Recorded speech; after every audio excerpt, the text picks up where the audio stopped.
Some people will take to it like duck to water, others might take a little bit of time to settle in.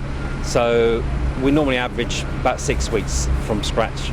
So that's a normal about right for the average person, and we can extend it if need be. Well, it's been quite extensive really, so there's 5 weeks of training, taking the bus out, doing the reversing exercises.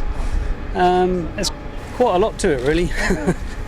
I'm still trying to think of everything we've just done. There's been so much. I've really sort of packed it in. But they're easy to drive, but you kind of forget that you're driving a massive bus.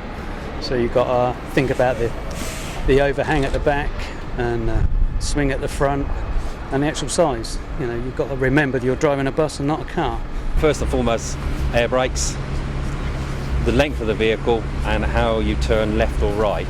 Right, as I say, the front end always comes round, but you've got to remember what's going to happen at the back and where the rear wheels are. So it's teaching the people the length of the vehicle more than anything.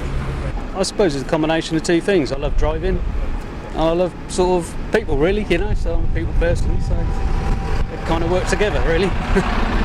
Driving's not the be-all and end-all. There is the customer care side of it and dealing with our customers, our passengers, because it says that's our first rule, safety and comfort of the passengers. She wasn't too bad actually, a little bit nervy I thought, and again, as I just said, with the air brakes, it takes a little bit of getting used to, but although we weren't going that fast, it was okay. When I first started, obviously it was very male, but now there's a lot more women coming into the industry, yes, and some of them make better drivers actually. They tend to probably listen more when you're trying to instruct, rather than, because you don't get the male chauvinistic and all business and all that, But they tend to be a little bit easier to teach.